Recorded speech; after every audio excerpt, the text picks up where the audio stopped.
بھائیوں، دین کی بات دین کے کام کے لیے سنی جاتی ہے، جیسے اذان نماز کے لیے دی جاتی ہے، سنی بھی جاتی ہے۔ دعوت کا مطلب ہی یہ ایک کام کے لیے بلایا جا رہا ہے، اس کام کو کرنا ہے اور کرتے رہنا ہے۔ دین کی بات یعنی دعوت یہ دین کے کاموں کے لیے ہوتی ہے۔ دنیا کو اللہ تبارک و تعالیٰ اس وقت تک باقی رکھیں گے جب تک دنیا میں دین رہے گا۔ کوئی معمولی بات نہیں ہے کہ دنیا کا بقا اس وقت تک ہے جب تک دین ہے۔ ایک آدمی بھی زمین پر اللہ اللہ کرنے والا رہے گا اور کچھ نہیں کرتا ہو، اللہ اللہ، تو اس کی وجہ سے یہ دنیا باقی اللہ رکھے گا، قیامت نہیں لائے گا۔ جب ایک بھی اللہ اللہ کرنے والا نہیں دے گا، بس پھر اس کو ختم کرے۔ حضور صلی اللہ علیہ وسلم کو اس لیے بھیجا تھا کہ روئے زمین پر اللہ اور اللہ کی عبادت، اللہ کے اطاعت، اللہ کے دین کے کام ہر شعبے میں ہو، ہر شعبے میں۔ جس طرح مسجدوں میں ہوتے ہیں، ہر شعبے میں دین ہو، اس کے لیے آپ کو بھیجا گیا۔ تو جب تک یہ دین رہے گا وہاں تک دنیا رہے۔ اس لیے دین کی محنت، دین کی نصرت یہ کوئی معمولی بات نہیں ہے، بلکہ پورے عالم کے باقی رکھنے کا یہ واحد ذریعہ ہے۔ یہ الگ بات ہے کہ ہمارے پاس اس کا یقین نہیں ہے پورا، ورنہ حق یہی ہے کہ جتنی نعمتیں ہیں دنیا کی، جتنی ترقیاں ہیں آج، جس میں لگ کر کے انسان غافل ہو رہا ہے، اسے پتہ نہیں ہے کہ ساری ترقیاں اس کی پشت پناہی اور اس کا بقا دین کی وجہ سے ہے۔ اگر دین اجڑ گیا تو یہ سب ترقیاں ختم ہو جائیں گی۔ اللہ اس دنیا کو باقی نہیں رکھے، اس کو اجاڑ دیں۔ یہ بہت اہم بات ہم کو بتائی گئی ہے کہ دین ضروری ہے۔ ایک تو اس لیے بھی کہ دین کے بغیر آخرت نہیں بنے گی، اور آخرت ہر انسان کا اصلی ٹھکانہ ہے۔ ہاں، یہ پکی بات ہے کہ ہر انسان چاہے وہ خدا کو مانے نہ مانے، سمجھے نہ سمجھے، لیکن اس کا اصلی ٹھکانہ جو ہے وہ آخرت ہے۔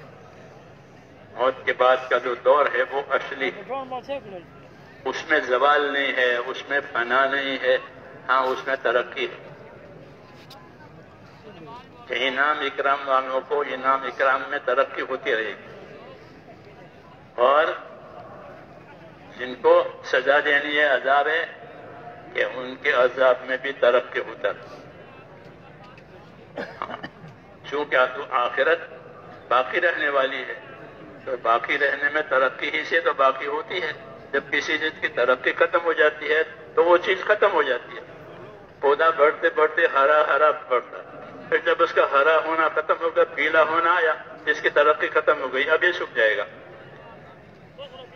تو ترقی باقی رہنے کی علامت ہے۔ بتایا کہ آخرت یہ تو بڑھتی ہی رہے گی۔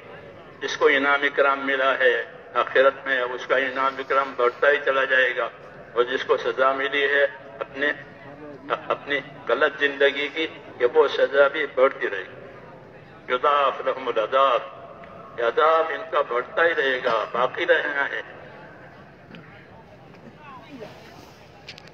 اس لیے میرے دوستو، دین کوئی معمولی چیز نہیں ہے۔ دین کی وجہ سے اس دنیا کا بقا ہے۔ اس لیے ہم کو دین کی ذمہ داریاں دی گئی ہیں۔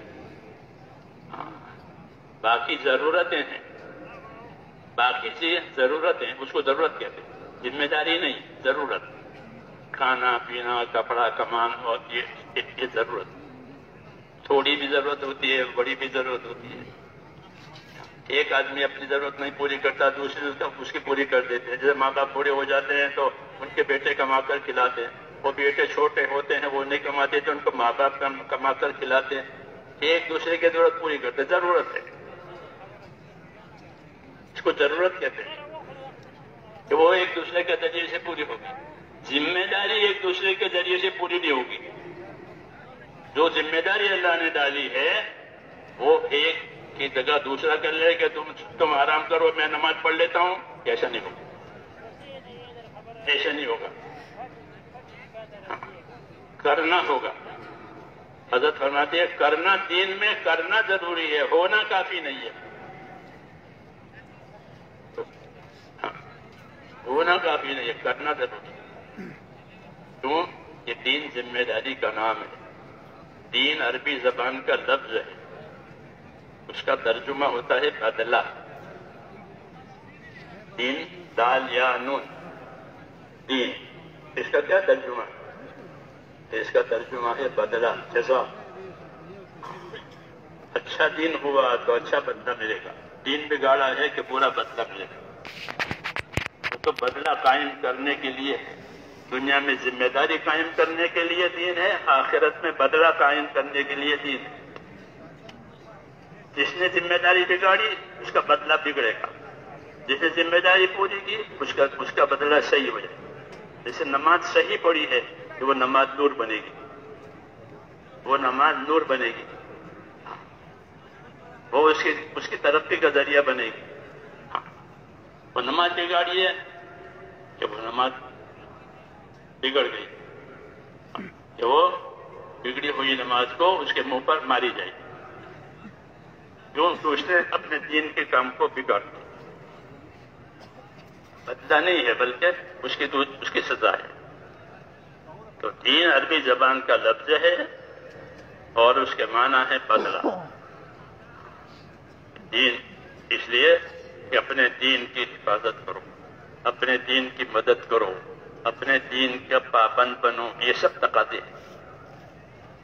کیوں کہ یہی روح ہے. دنیا کی زندگی کو دنیا کے سارے سامان کو ایک جسم تصور کرو تو اس کی جان جو ہے وہ دین ہے.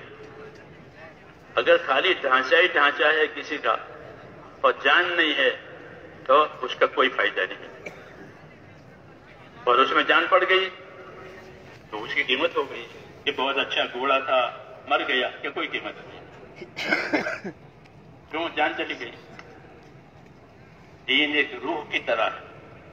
ہاں اللہ تعالیٰ نے یہ روح اتاری ہے ہمارے جسموں کے لیے بھی اور اس دنیا کی کائنات کے لیے بھی. یہ دنیا میں کیسی زندگی گزارو یہ روح والی.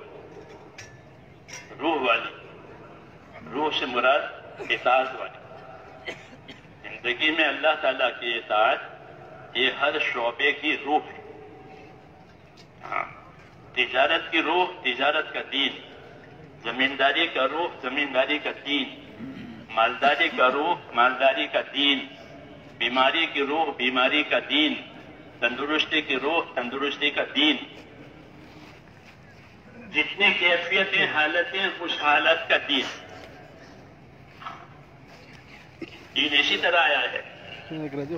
دین اسی طرح آیا ہے لباس کی طرح سے. بدن کے حصے پر لباس ہر حصے کو ڈھانپتا ہے. آستینیں ہاتھ کو ڈھانپتی ہے پائچے اور اس طرح یہ بدن کے حصے کو ڈھانپتی ہے اور بدن کی زینت بنتا ہے بدن کی رونق بنتا ہے. یہ لباس اس لیے اتارا تھا کہ تمہارے بدن کا عیب چھپ جائے اور تمہارے بدن کی رونق ظاہر ہو جائے. ہاں اصل لباس کی یہ غرض ہے. آج کے لباس کی بات نہیں کرتے ہیں وہ تو لباس ہی نہیں ہے. اللہ معاف فرمائے. لباس ہم نے لباس پیدا کیا ہے ہم نے لباس اتارا ہے.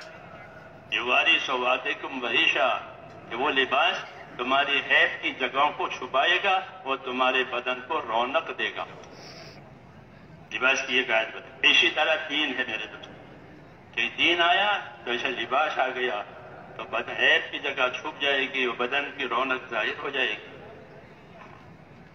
دین آیا کہ غلط چیزیں ختم ہو جائیں گی اور صحیح چیزیں وجود میں آ جائیں گی.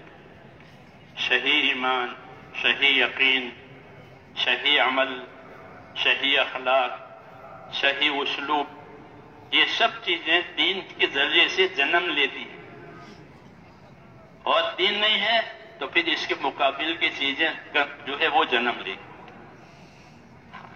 دنیا ہے تو دنیا میں دونوں چیزیں ہوتی ہیں، حق بھی ناحق بھی، اندھیرا بھی اجالا بھی، جھوٹ بھی سچ بھی. یہ ایسا بازار ہے، ایسا بازار ہے. یہاں سب چیزیں ہیں. تم اپنی زندگی کے لیے وہ چیز پسند کرو کہ جو تمہیں اللہ تعالیٰ نے رہبری دی ہے، یہ ہمیں حکم ہے. یہاں سب چیزیں ہوں، یہاں سب چیزیں ہوں. اس لیے اللہ تعالیٰ نے رسولوں کو بھیجا کہ دنیا کی زندگی میں ایک روشنی ان کو ملے تاکہ وہ اس روشنی میں وہ اپنی منزل تک چلا جائے اور اپنے پیدا کرنے والے کو راضی کر لے. سب سے بڑی بات یہی، سب سے بڑی بات یہ کہ جس اللہ نے انسان کو پیدا کیا ہے وہ انسان ایسی زندگی گزارے کہ اللہ تعالیٰ اس سے راضی ہو جائے. اور اللہ کا راضی ہونا ایک ہی راستے سے ہے، اور وہ راستہ ہے جو اللہ تعالیٰ نے اپنے نبیوں کے ذریعے سے دنیا والوں کو دیا ہر زمانے میں. اللہ دیتے رہے آدم علیہ السلام کے بعد سے رسول صلی اللہ علیہ وسلم تک. آپ کے بعد کوئی نبی نہیں ہے اور آپ کی امت کے بعد امت کے نہیں ہے اور اس دنیا میں پھر کوئی دوسری دنیا نہیں ہے. آخری پیغام آ گیا ہے، آخری ذمہ داری آ گئی. تو میرے دوستو اور بزرگوں، دنیا کہ یہ ذمہ داریوں کے پورا کرنے کا نام ہے، پورا کرنے کی یہ جگہ ہے. اور قاعدے کی بات یہ بتائی ہے کہ اس دنیا میں بندہ جتنی ذمہ داری پوری کرے گا اتنی اللہ کی اس کے ساتھ مدد ہوگی. المعونۃ علی قدر المعونہ حدیث شریف میں ہے کہ اللہ کی مدد اتنی ملے گی جتنی ذمہ داری پوری کی جائے گی. وہ یہ غفلت سے یہ نہ سمجھے کہ ہم کو ضرورت ہے، ہم تو کھاتے پیتے ہیں، اس سے بحث نہیں ہے. وہ تو جانور کو بھی کھانا پینا مل جاتا ہے، ہاتھی کو بھی ملتا ہے اس کے حساب سے، اور چونٹی کو بھی ملتا ہے اس کے حساب سے، چڑیا کو ملتا ہے اس کے حساب سے. وہ چیز الگ ہے. ہاں، ہم کو اللہ تعالیٰ نے انسان بنایا ہے تو جانور کی صف میں نہیں کھڑا ہونا ہے کہ کھانا پینا کہ وہ جانوروں کا کام. ہمارا کھانا پینا بھی دین ہے. ہمارا کھانا پینا صرف ضرورت نہیں ہے بلکہ ضرورت قرار دی گئی ہے کہ کھاؤ پیو پہنو اوڑھو، اور اس کے طریقے بتائے ہیں کہ اس طرح کیسے کرو. طریقے کی پابندی کی وجہ سے ضرورت بھی دین بن جائے گی. ایک اس ضرورت کو طریقے سے پورا کیا، ورنہ تو جانور بھی اپنی ضرورت پوری کر لیتا ہے. سلمان فارسی رضی اللہ تعالیٰ عنہ کے پاس ایک بے دین آیا تو کہنے لگا کہ تمہارا اچھا نبی ہے. اس کے الفاظ میں کہتا ہوں تمہارا اچھا نبی ہے کہ تم کو ہگنا موتنا بھی بتاتے ہیں. یہ اس کے الفاظ. سلمان فارسی رضی اللہ تعالیٰ عنہ بہت جلیل القدر صحابی ہے. ہاں ہمارا نبی ہے، ہم کو سکھایا ہے کہ ہم اپنے استنجا کے وقت میں قبلہ کی طرف منہ نہ کریں، قبلہ کی طرف پیٹ نہ کریں. استنجا کے طریقے بتائے ہیں. جانور کے پاس طریقے نہیں ہوتے، انسان کے پاس طریقے ہوتے ہیں. وہ طریقے ہم کو بتائے. تو دوسری بات کر رہا ہے، ہم کو تو طریقہ بتایا ہے ضرورت پوری کرنے کا. سنت، استنجا کی سنتیں، غسل کی سنتیں، وضو کی سنتیں، ملاقات کی سنتیں. ملاقات کرتے ہیں، یہ صداقت کی سنتیں ہیں، وضو سجدے کی سنتیں ہیں، غسل کا سنت طریقہ ہے. ورنہ جو چڑیا بھی پانی میں نہاتی ہے. ہم لوگ دیہات کے لوگ ہیں نا، ہمارے دیہاتوں میں چھوٹے چھوٹے گڑھے ہوتے ہیں راستے میں کچے، تو چڑیا برسات کے زمانے میں اس میں نہاتی ہے.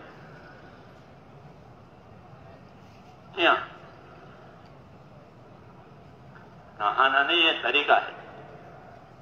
دین طریقوں کا نام ہے. اس لیے نبی دو ہی چیزیں لاتے ہیں، اللہ پر ایمان اور اللہ والا علم. اللہ پر ایمان، یقین، اللہ سے تعلق، بندگی کا، اور بندگی کے لیے کیا کیا چاہیے اس کا علم. بس یہ چیزیں لائیں. اور پوری کائنات کے لوگوں یہ دیا، یہ لوگ ہر شعبے والے کو یہ دیا.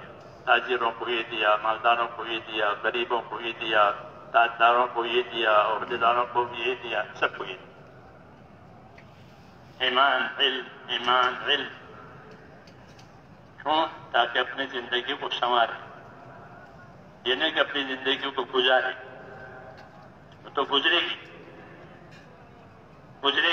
غریبی میں، مادائی میں، بیماری میں، تندرستی میں، سفر میں، وہ تو گزرتی ہے. گزرنا ہمارے قبضے میں نہیں ہے. روزانہ سورج نکلتا ہے، ڈوبتا ہے، سورج نکلتا ہے، ڈوبتا ہے. 2000 ہو گئے، 2021 ہو گئے، 2025 ہو جائیں گے. یہ گزارا ہے، وہ تو ہے ہی گزرنا. رواں دواں ہے زندگی، اس کو قرار نہیں ہے. گزرنا مقصود نہیں ہے، بنانا مقصود ہے. بنانا مقصود ہے کہ اپنی زندگی کو بناؤ. تو بنانے کے لیے سامان دیا ہے، وہ ایمان دیا ہے اور علم دیا ہے کہ اللہ سے سب سے پہلے اپنا تعلق پیدا کرو. کہ اللہ سے تعلق پیدا کیے بغیر زندگی سنورے گی نہیں. اللہ سے تعلق کٹے ہیں تو وہ انسان جانور سے بھی بدتر ہے. کیونکہ ہر جانور وہ اپنے خالق مالک کو پہچانتا ہے، غافل نہیں ہے. حدیثوں میں ہے کہ جب جمعہ کا دن ہوتا ہے اور جمعہ کا فجر طلوع ہوتی ہے، فجر صبح صادق، تو ہر جانور ڈرتا ہے. کیوں؟ کہ جمعہ کے دن قیامت آئے گی. تو آج جمعہ ہے اور جمعہ کے فجر کا وقت ہو رہا ہے، تو ہر جانور ڈرتا ہے کہ یہ جمعہ قیامت والا جمعہ نہ. حدیثوں میں ہے جانور کو قیامت کا شعور ہے. ہمارے سامنے وہ جانور ہے، خدا کے سامنے وہ ذمہ دار ہے، اس کو پہچانتا ہے. اس طرح تمام کائنات کا یہی حال ہے. آسمان ہو، زمین ہو، ہوا ہو، پانی ہو، آگ ہو، یہ سب چیزیں ہمارے سامنے خاموش ہے. خدا کے سامنے وہ اطاعت اور تابعداری کے ساتھ ہے. جو حکم دیں گے اللہ وہ کرے گی. آسمان کو، زمین کو، آگ کو، پانی کو، ہوا کو، جو حکم اللہ دیں گے وہ کرے گا. ہمارے سامنے وہ بے جان ہے، خدا کے سامنے وہ ذمہ دار ہے. یہ کائنات کا حال ہے.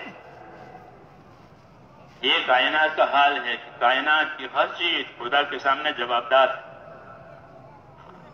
تو ان کو جس کام کے لیے پیدا کیا ہے وہ کام، وہ کائنات کی وہ چیز وہی کام کرتی ہے، دوسرا کام نہیں کرتی.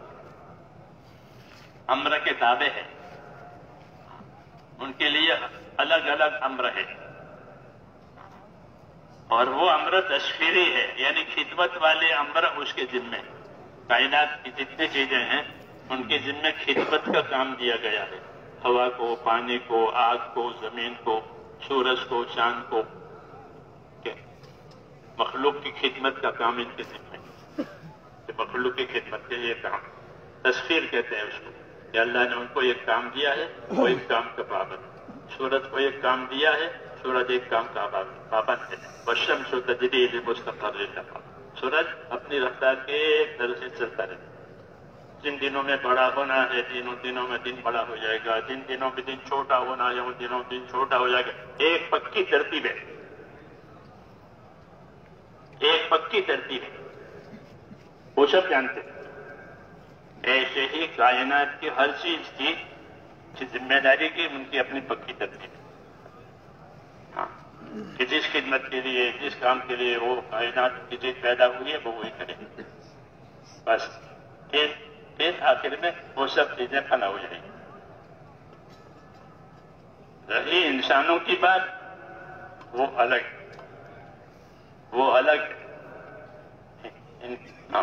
ان کو تشخیر نہیں ہے بھائی، ان کو تکلیف اردو کی تکلیف نہیں، اردو میں تکلیف معاف کرنا، تکلیف وہ الگ، وہ اردو کا کلمہ تکلیف وہ الگ، وہ کسی کو ناگوار چیز ہو جائے گی تکلیف۔ عربی میں تکلیف کہتے ہیں ذمہ داری دینے کو، ذمہ داری دینا وہ ہے تکلیف، یعنی ان کو ذمہ داری دی گئی ہے انسانوں کو، یہ ذمہ دار ہے، وہ باقی کائنات خدمت گزار ہے، یہ ذمہ دار ہے۔ یہ کس چیز کا ذمہ دار ہے؟ کہ یہ اللہ کے حکموں کے پورا کرنے کا ذمہ دار ہے۔ بس خلافت دی ہے آدم علیہ السلام کو کہ آدم خلیفہ ہے، تو خلیفہ کا مفہوم یہی ہے کہ اوپر سے حکم لے اور نیچے وہ حکم جاری کرے، اوپر سے حکم لے نیچے جاری کرے۔ یہ کام آدم علیہ السلام کے ذمہ ہوا، خلافت، بندہ بنایا، خلافت دی کہ ہمارے حکم کو وہ لے گا، حکم کو پورا کرے گا، اور جو ان کے دائیں بائیں ہیں ان کی اولاد وہ ان کو دیں گے۔ یہ سلسلہ چلا رکھا ہے اللہ تعالیٰ نے آدم علیہ السلام کے زمانے سے انسانوں کے لیے، کہ حکم آئیں گے اور یہ حکم پورا کریں گے، حکم آئیں گے یہ حکم پورا کریں گے۔ جب یہ حکم پورا کریں گے تو اللہ تعالیٰ حکموں والے اثرات ظاہر کرے گا۔ حکم پورا کرنے کا نام اطاعت ہے، حکم پورا کرنے کا نام اطاعت، اور اطاعت جب ہوگی تو اس کا اثر ہوگا، اطاعت نہیں ہوگی، معصیت اور گناہ ہوں گی، اس کا اثر الگ ہوگا۔ یہ بتایا ہے کہ اطاعت ہوگی تو کیا اثر ہوگا، اللہ کی اطاعت ہوگی تو اطاعت کا کیا اثر ہوگا؟ اطیعوا اللہ واطیعوا الرسول لعلکم ترحمون، اطاعت کرو اللہ کی، اطاعت کرو اس کے رسول کی، تاکہ تم پر رحم ہو جائے۔ اطاعت کا اثر رحمتوں کا ظہور، جب اطاعت ہوگی تو ہر جگہ اللہ کی رحمتوں کا ظہور ہوگا، رحمتیں ظاہر ہوگی۔ کہ رحمت کے ظاہر ہونے کا ایک ہی راستہ وہ ہے اطاعت، اور اطاعت کا طریقہ کہ رسول سکھائیں گے۔ انسانوں میں سے ہوتے ہیں رسول، انسانوں میں سے ہوتے ہیں رسول، تو ان کو اطاعت سکھائیں، اور اطاعت قائم ہوگی تو پھر رحمتوں کا ظہور ہوگا، رحمتیں ظاہر ہوگی۔ 100% اطاعت ہوئی تو 100% رحمتیں ہو جائیں گی، ہر لائن میں رحمت آئے، دلوں میں بھی رحمت آئے، ایک دوسرے پر رحم کرنے والے بن جائیں گے۔ رحماء بینہم، صحابہ کے بارے میں کہا، مہاجرین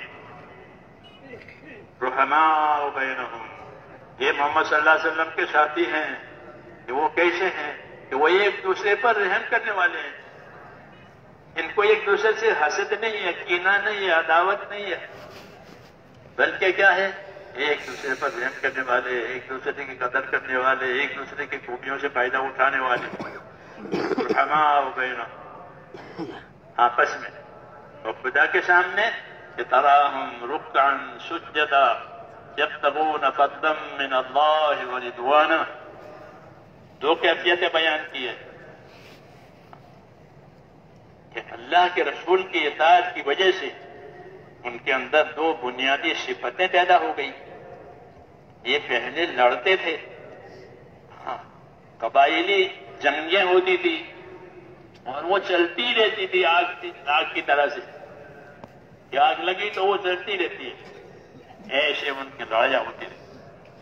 اب آیا دین، اور انہوں نے دین میں اپنے آپ کو اطاعت کے ساتھ چلایا،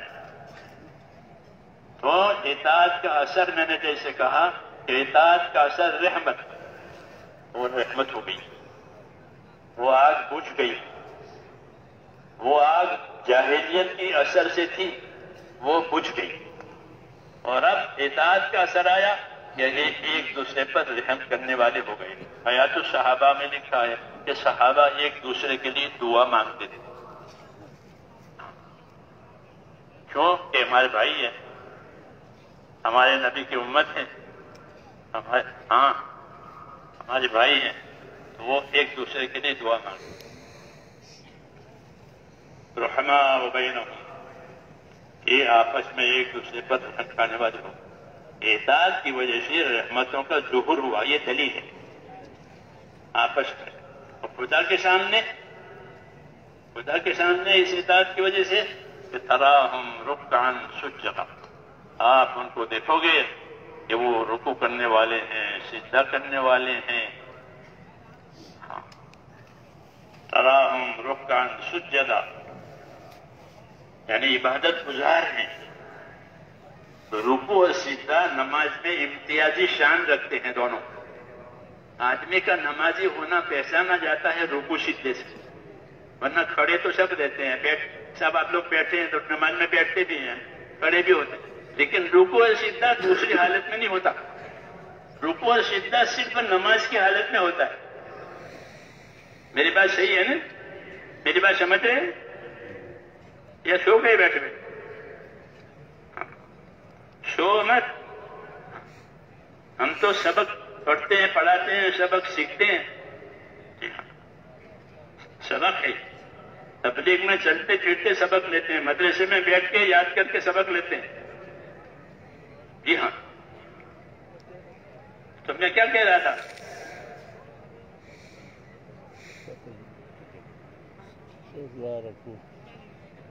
ہاں،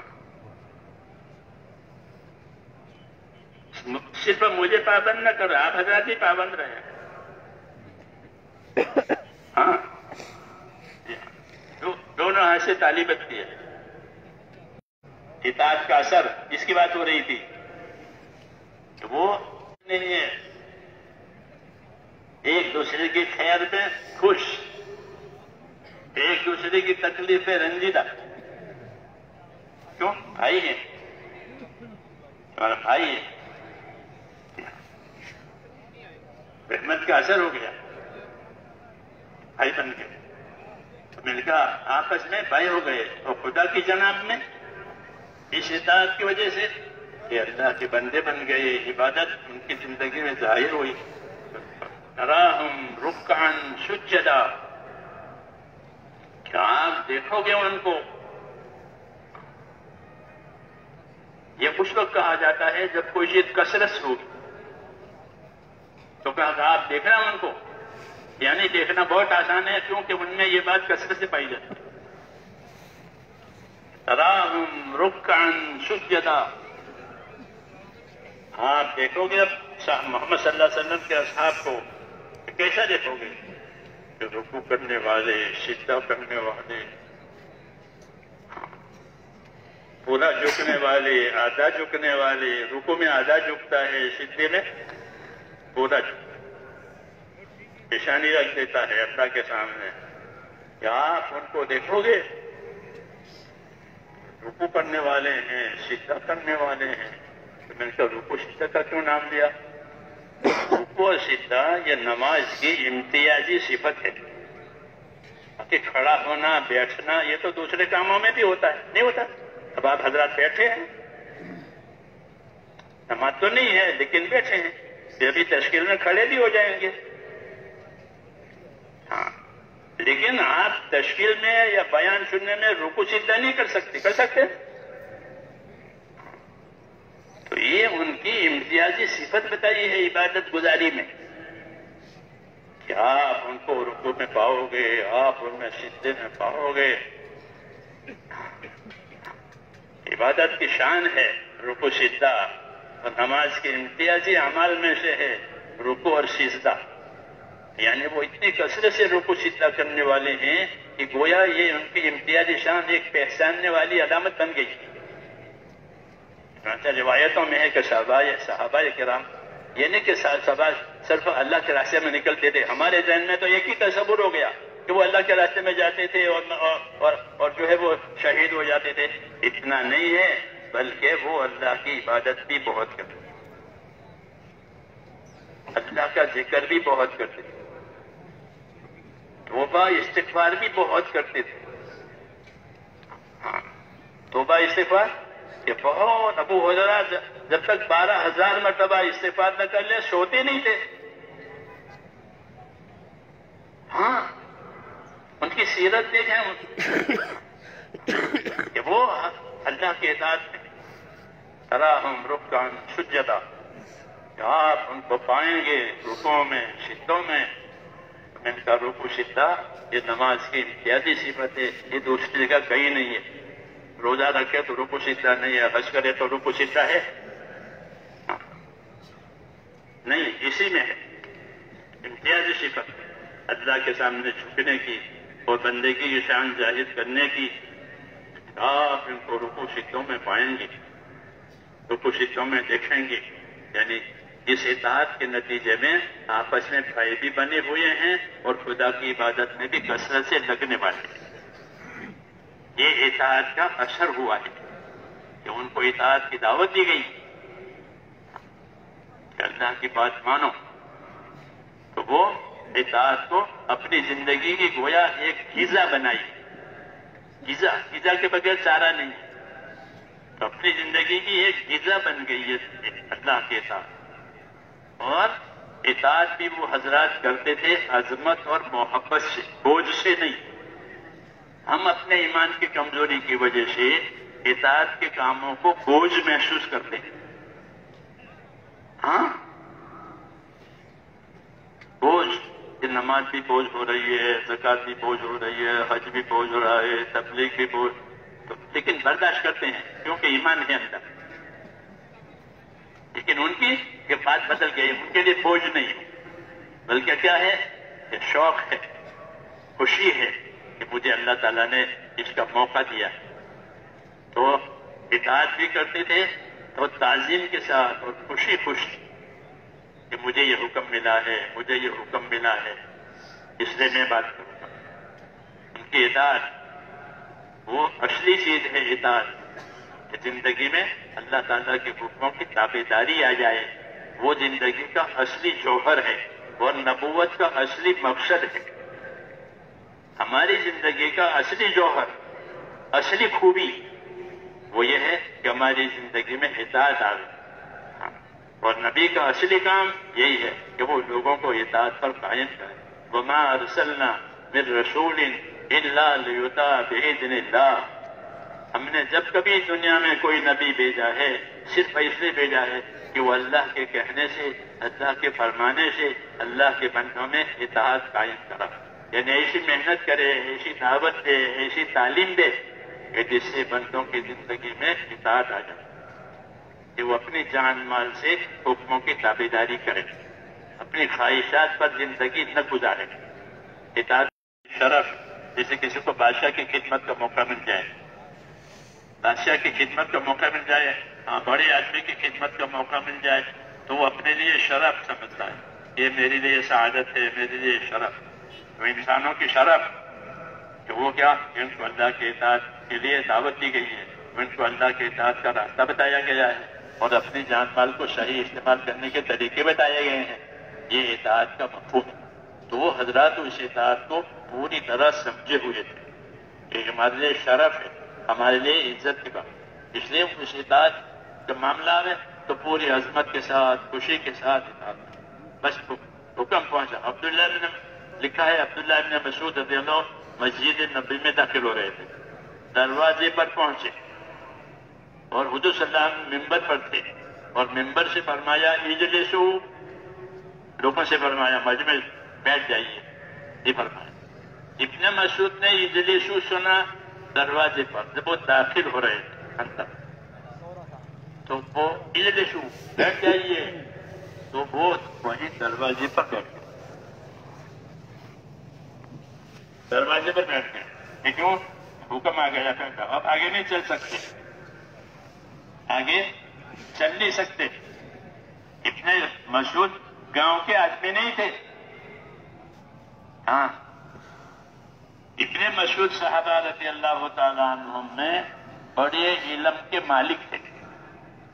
ہاں بہت معتمد تھے، تو ایسے ناواقف نہیں تھے کہ وہیں بیٹھ گئے، بلکہ ان کا بیٹھ جانا جو ہے حکم کی تعظیم میں ہے کہ مجھ کو حکم ملا ہے بیٹھ جاؤ، تو اب میں چل نہیں سکتا. یہ کیا ہے کہ حکم کی تعظیم ہے.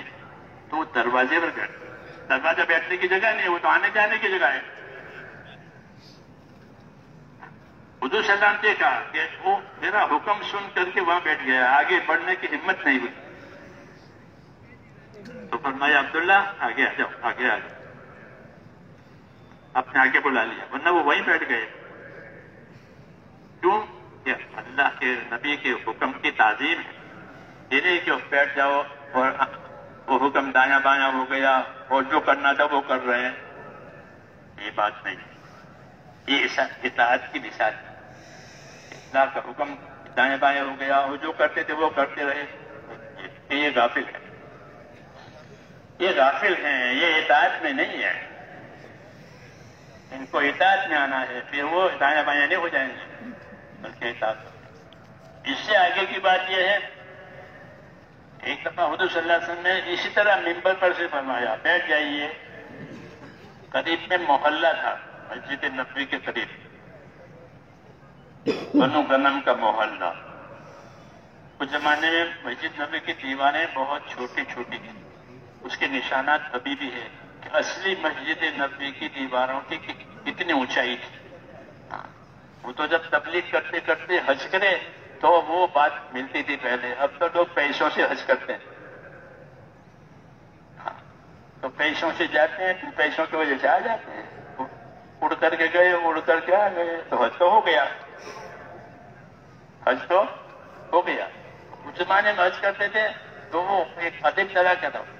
جماعتیں جاتی تھی، پیدل بھی جاتی تھی، سواری بھی جاتی تھی، پھر حج بھی کرتی تھی. تو وہ حج اس محنت کے ساتھ ہوتا تھا. پھر وہاں بھی محنت والے ہوتے تھے، وہ بتاتے تھے یہ مسجد نبوی کی یہ اصلی حد ہے، یہاں یہ ہوتا تھا، یہ ہوتا تھا.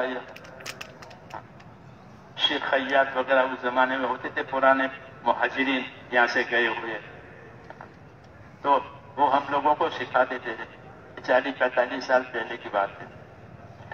تو پتا کہ مسجد نبی کی یہ حد ہے، اتنی دیواریں تھی، اتنی اونچائی تھی، یہاں یہ تھا، یہاں یہ تھا. تو دیواریں مسجد نبی کی چھوٹی تھی، اس لیے آواز باہر جاتی. تو عبداللہ ابن رواحہ قریب کے محلے میں تھے، بنو غنم کا محلہ وہ قریب میں تھا. انہوں نے وہ اجلسو بیٹھ جاؤ یہ سنا، وہ وہیں بیٹھ گئے.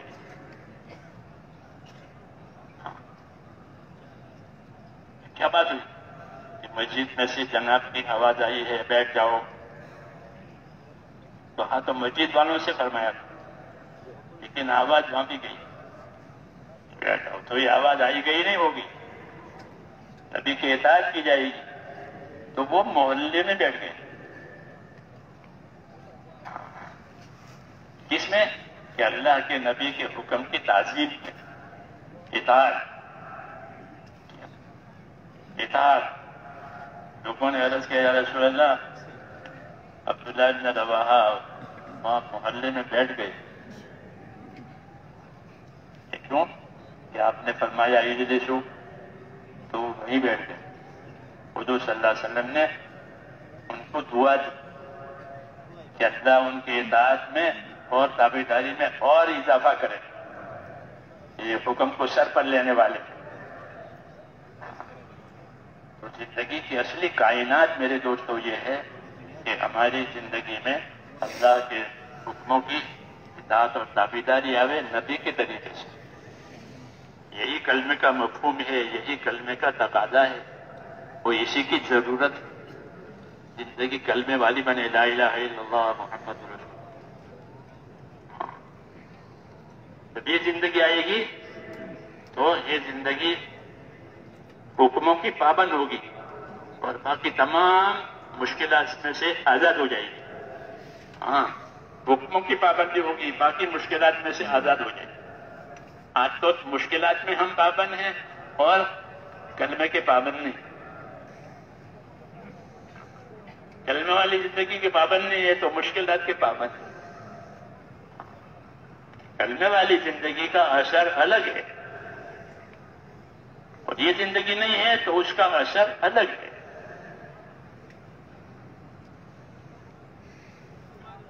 کہ اس کا کیا اثر ہے؟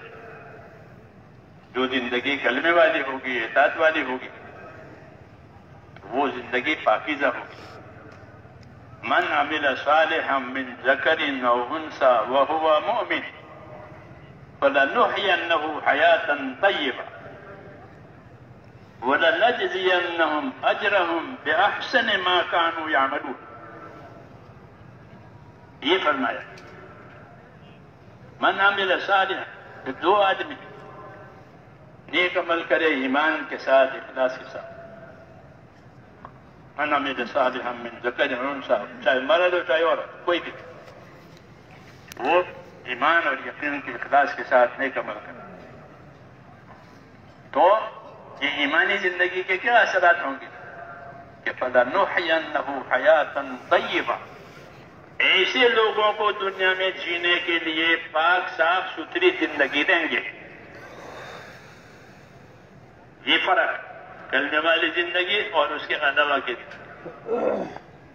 ایسے لوگوں کو دنیا میں جینے کے لیے پاک صاف زندگی دیں گے۔ فَلَنُحْيَنَّهُ حَيَاةً طَيِّبَةً،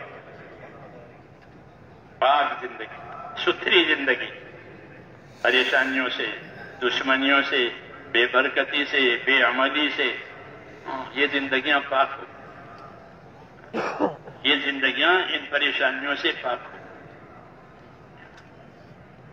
ان کے اسباب میں برکتیں ہوگی۔ پاک زندگی کا یہ اثر کہ ان کو جو اسباب ملے ہیں ان کے اسباب میں برکتیں ہوگی، ان کی دعاؤں میں قبولیت ہوگی۔ یہ پاک زندگی کے اثرات ہیں کہ ایمان اور اعمال والی زندگی، کلمے والی زندگی اگر وجود میں آتی ہے تو وہ زندگی پاکیزہ ہے۔ ایسے لوگوں کو دنیا میں جینے کے لیے پاک فرمایا فَلَنُحْيَنَّهُ حَيَاةً طَيِّبَةً، اللہ کہتے ہیں ہم ان کو جینے کے لیے پاک زندگی دیں گے۔ یہ پاک زندگی کے اثرات ہیں کہ وہ پریشانیوں سے، دشمنیوں سے اور دوسری خرابیوں سے یہ پاک ہوگی، اور ان کے اسباب میں برکت ہوگی، ان کی دعاؤں میں قبولیت ہوگی، ان کی حاجتیں پوری ہونے میں آسانیاں ہوگی۔ یہ سب ہے پاک زندگی کے اثرات، جس کے لیے انسانیت محتاج ہے اس کی، کہ ان کی زندگی میں یہ چیزیں پیدا ہوں تو اس کا اثر بتایا کہ ایمان کے ساتھ جب اعمال وجود میں آ جائیں گے مطلوبہ، تو اللہ تعالیٰ جینے کے لیے دنیا میں پاک زندگی دے۔ یہ تو دنیا میں ہوگا، یہ تو دنیا میں ہوگا، اور آخرت کا معاملہ الگ ہے۔ وَلَنَجْزِيَنَّهُمْ أَجْرَهُمْ بِأَحْسَنِ مَا كَانُوا يَعْمَلُونَ، اور ان کو جو اجر و انعام دیا جائے گا وہ تو بہت اچھا اور اونچے انداز کا اجر و انعام کو دیا جائے گا۔ وہ تو اللہ ہی جانتا ہے کہ ان کو کیا دینا ہے، اور اللہ نے ان کی آنکھوں کی ٹھنڈک کیا کیا سامان کیا ہے کہ جب وہ دیکھے گا اپنی آخرت میں تو اس کی آنکھیں ٹھنڈی ہو جائیں گی۔ یہ کس کے لیے؟ یہ آپ کے لیے، یہ آپ کے لیے ہے۔ کیوں؟ کہ آپ نے زندگی کو صحیح بنایا۔ تو میں نے کہا ایک زندگی پاکیزہ زندگی ہوتی ہے، وہ ایمان اور اعمال کی برکت سے دی جاتی ہے، پاک زندگی، اس کے وہ اثرات ہیں جو میں نے عرض کی۔ اور یہ بات نہیں ہے تو زندگی میں پھر تنگیاں ہوتی، ہر قسم کی تنگیاں، ہر قسم کے الجھن۔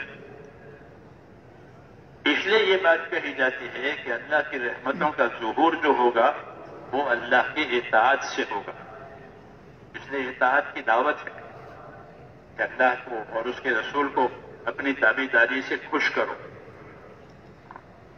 اللہ کو خوش کرو، رسول کو خوش کرو ان کی تابعداری سے، اور دین سیکھو۔ یہ ہم کو دعوت ہے کہ اپنا دین سیکھو۔ نسلی دین کافی نہیں ہے، ہمارے پاس نسلی دین ہے، باپ دادا اوپر کے دادا الحمدللہ سب مسلمان تھے، اس لیے نسل سے دین چلا آیا۔ تو نسلی دین وہ ٹھیک ہے، لیکن ضرورت اصلی دین کی، اصلی دین، وہ اصلی دین وہ ہے جو حضرت محمد صلی اللہ علیہ وسلم نے لے کر آئے. آپ نے اس کی دعوت بھی دی، آپ نے اس کی تعلیم بھی دی، اس کی تربیت بھی کی، اور اس کو سکھایا، پہنچایا، سمجھایا. ہر زندگی کے ہر شعبے کو آپ صلی اللہ علیہ وسلم نے اس شعبے کا دین دیا. تبلیغ کا مطلب یہ کہ زندگی کے جتنے شعبے ہیں اس شعبے کا دین مل جائے. جیسے بدن کے ہر حصے میں روح پھیلی ہوئی، بدن کے ہر حصے میں روح پھیلی ہوئی. ہاتھوں میں روح ہے، کانوں میں روح ہے، پاؤں میں روح ہے، آنکھوں میں. تو روح کی وجہ سے بدن کا ہر حصہ اپنا کام کرتا ہے نہیں یہ بات. اور کسی حصے میں سے روح نکل گئی، مثلا ہاتھ شل ہو گیا، سوکھ گیا، اب اس میں سے خون کا دوران بند ہے، تو یہ ہاتھ کام کرے گا کہ نہیں کر سکتا؟ یہ ہاتھ پورے بدن کے لیے بوجھ ہے کہ اس کو کاٹ کے پھینک بھی نہیں سکتے اور اسے کام بھی نہیں لے سکتے، کیونکہ اس میں سے جان نکل گئی. تو کاٹ کے بھی نہیں پھینک سکتے اور کام بھی نہیں لے سکتے، تو یہ پورے بدن کے لیے بوجھ. ایسے ہی میرے دوستو زندگی کے جس شعبے میں سے دین نکل جائے گا وہ زندگی کا وہ شعبہ دوسرے شعبے والوں کے لیے بوجھ بنے گا.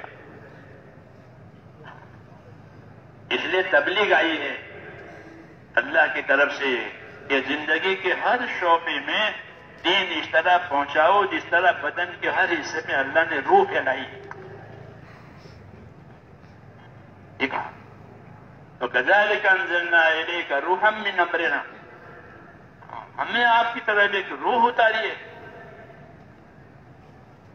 دین کی اور قرآن کی ایسی مثال ہے.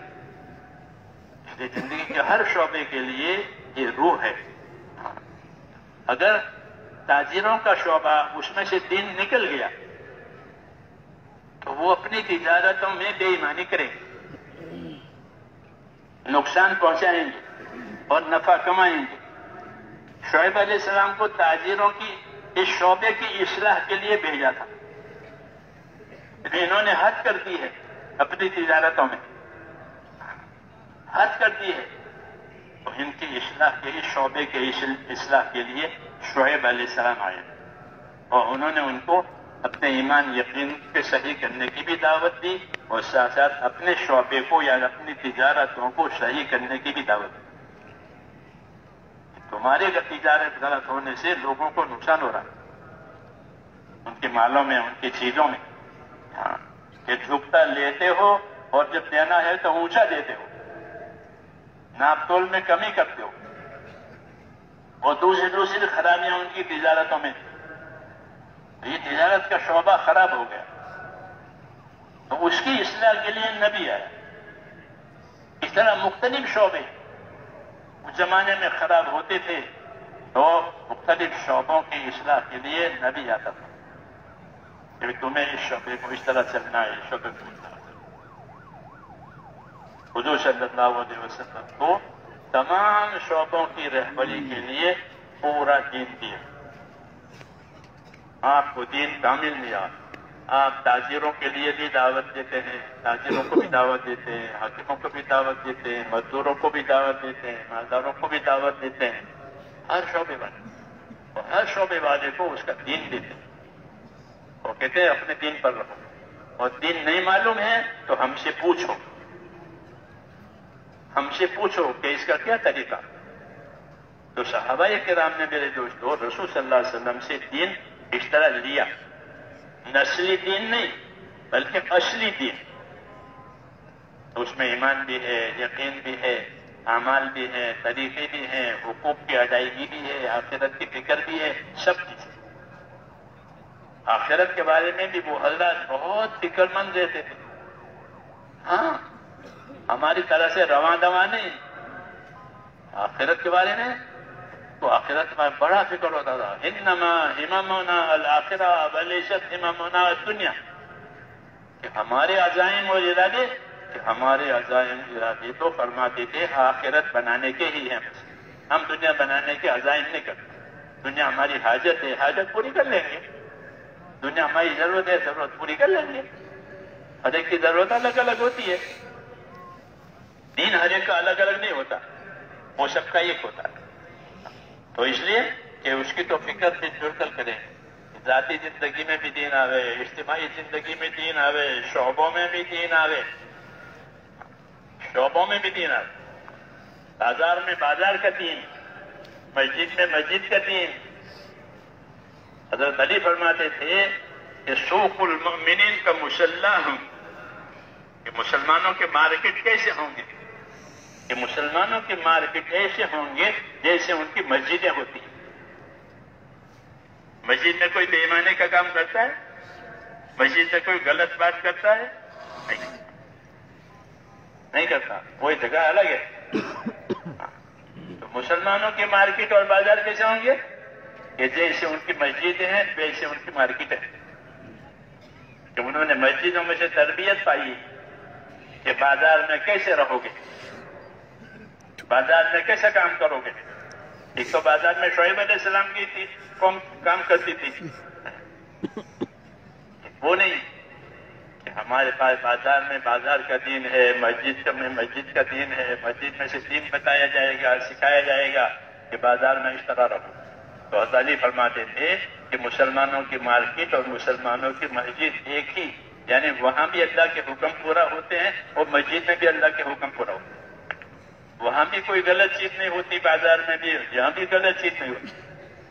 سوق المؤمن کا مسلح ہوں، مسلمانوں کی مارکیٹ اور مسلمانوں کے بازار کہ وہ ایسے ہوتے ہیں جیسے ان کی مسجدیں ہوتی ہیں. ہاں، تو ان کو ایک چیز بتائی جاتی ہے اطاعت کے راستے سے اپنے اپنے شعبے کی.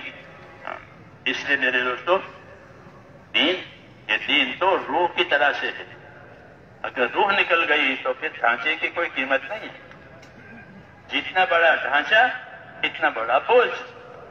کیوں؟ کہ جان نکل گئی، کہ ہاتھی کی جان نکل گئی ہے، بہت بڑا بوجھ ہو گیا. ہاں، بہت بڑا بوجھ ہو گیا. زندگی کے بڑے بڑے شعبے اگر اس میں سے دین نکل گیا کہ وہ زندگی کا بوجھ نہیں، یعنی وبال. اس میں دین نہیں ہے، مال ہے اور دین نہیں ہے کہ مال وبال ہے. عہدے ہیں، اقتدار ہیں، کاروبار ہیں اور اس میں دین نہیں ہے کہ یہ وبال ہے. جسے جان نکل گئی تو اب کیا کریں گے؟ کہ بیٹا تھا، اکیلا تھا لیکن مر گیا تو کیا کریں گے؟ کہ ختم. اب اس سے کوئی چیز متعلق نہیں ہے، کوئی چیز متعلق نہیں ہے، کہ جان نکل گئی ہے. اس لیے میرا دین، یہ دین روح کی طرح سے. اس لیے دین کی دعوت ہے، دین کی تعلیم ہے، دین کی محنت ہے، دین کا سیکھنے سکھانا ہے. اسی سے تو سارے شعبوں میں جان پڑے گی. پھر سارے شعبوں کا دین آئے گا، سارے شعبوں کا دین. حضور صلی اللہ علیہ وسلم تمام شعبوں کا دین. جب صحابہ کو یہ دعوت پہنچی کہ اپنے اپنے شعبے میں اپنے اپنے دین لاؤ تو پوچھنے آتے تھے کہ ہم فلاں کام کرتے ہیں، اس کا کیا دین ہے، اس میں ہمیں کیا کرنا ہے. کیونکہ وہ جانتے تھے یہاں سے ہر کام کے لیے رہبری ملے گی. حضور صلی اللہ علیہ وسلم کو اللہ نے علم دیا تھا اپنے امت کی رہبری کے لیے. آپ اپنے امت کی رہبری علم سے کرتے تھے. 23 برس تک وحی آئی ہے، اس وحی میں یہی علم اترا ہے کہ دنیا سے آخرت کیسے بناؤ گے، دنیا سے آخرت کیسے بناؤ گے تاکہ آخرت میں خوش خوش جاؤ کہ ہماری آخرت بنی ہوئی ہے. جیسے نئی عمارت بن رہی تھی تو اب نئی عمارت میں جب رہنے کے لیے جائیں گے اپنے کنبے کے ساتھ تو خوش خوش کہ وہ پرانا کرایہ کا مکان تھا وہ چھوٹ گیا، الحمدللہ اب اللہ نے ہم کو مکان دے دیا نیا. اب خوش خوش اس میں جائیں گے، دعوت کریں گے اور لوگ مبارکباد دیں گے. ایسے آخرت میں آدمی جائے گا اپنے آخرت میں تو خوش، فرشتے مبارکباد دیں گے، فرشتے سلامی دیں گے اور یہ خوش. کیوں؟ کہ اس کو بنایا ہے. تو ہم کو میرے دوستوں تو اس لیے وہ حضرات اپنی دنیا سے آخرت بنانے کے راستے پوچھتے رہتے تھے. ہمارے یہاں پوچھنے کا رواج ہی ختم ہو گیا. جیسا ہوتا ہے ویسا کر لو، لوگ کرتے ہیں ویسا کر لو. وضو کرتے تو ہم بھی وضو کر لیں، نماز پڑھ ہم نماز کر لیں، حج کرتے تو ہم بھی کر لیں. دیکھا دیکھی. دین دیکھا دیکھی نہیں ہوتا.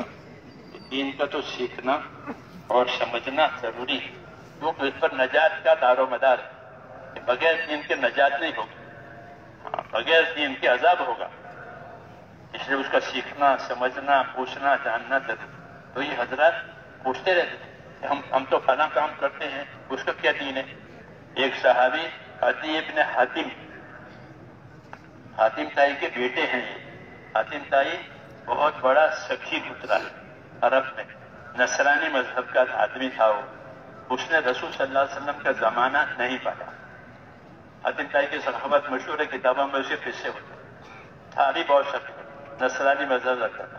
اس نے رسول صلی اللہ علیہ وسلم کا زمانہ نبوت کا نہیں پایا، بلکہ حضور صلی اللہ علیہ وسلم کی عمر جب 8 سال کی تھی تو اس سال میں وہ مرا ہے اپنے مذہب پر۔ جس سال میں حضرت عبد المطلب حضور صلی اللہ علیہ وسلم کے دادا جان کی وفات ہوئی ہے، اسی سال میں وہ بھی مرا ہے، اس نے اسلام نہیں پایا۔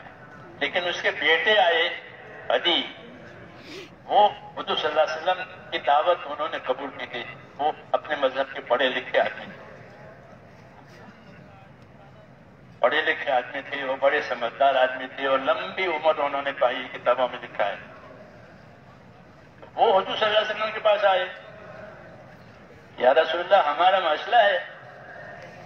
کیا مسئلہ ہے؟ کہ ہمارے پاس بڑے بڑے شکاری کتے ہیں اور وہ بڑے بڑے جانور کا شکار کرتے ہیں، تو شکاری کتے سے شکار کرانے کی کیا حکم ہے؟ اس کی کیا شریعت ہے؟ یہ پوچھنا ہے۔ جنہیں کبھی شکار کرو، شکار کرنے کے میں قبر یا شکار کر کے کاٹو، کہ نہیں اب دین آیا ہے تو شکار کرنا ہے تو شکار کا دین پوچھو۔ یہی صحیح اثر ہے تبلیغ کا، کہ جب تبلیغ صحیح ہوگی تو لوگ اپنی دینی ضرورتوں کو پوچھنے آئیں گے، اور پوچھنا چاہیے جاننے والوں سے اپنی دینی ضرورتوں، جیسے دنیا کی ضرورتیں پوچھنا، وکیلوں کے پاس جاتے ہیں، لوئروں کے پاس جاتے ہیں، ڈائریکٹروں کے پاس جاتے ہیں، بلڈروں کے پاس جاتے ہیں، ڈاکٹروں کے پاس جاتے نہیں جاتے اپنی ضروریات لے کر کے۔ دین کی بات ہو تو دین والوں کے پاس، علم والوں کے پاس جاؤ، یہ حکم ہے، تاکہ تمہاری بے دینی ختم ہو جائے اور دینداری قائم ہو جائے۔ نہیں پوچھیں گے، نہیں معلوم کریں گے تو غلط کریں گے۔ تو غلط کرنا اور نہ کرنا یہ کی ہے، بلکہ غلط کرنے کی تو وبال ہے، نہ کرنا تو غفلت ہے، غلط کرنا وبال ہے۔ کہ کیوں غلط کیا؟ اس لیے حکم ہے کہ اپنا دین سیکھو، تاکہ زندگی کا جو بھی مرحلہ آئے وہ مرحلہ دین کے ساتھ ہو جائے۔ ہمارے ہاں جو تیسرا نمبر ہے علم و ذکر، اس میں اسی کی دعوت ہے کہ زندگی کو علم و ذکر پر لاؤ۔ حضرت فرماتے تھے اپنی کمائیوں کو علم پر لاؤ۔ کمائیاں ہوئے نا، کماتے ہیں لوگ، کہ اپنی کمائیوں کو علم پر لاؤ۔ یہ کمائی صحیح ہے، یہ کمائی غلط ہے، کتنی ہونی چاہیے، کیسی ہونی چاہیے۔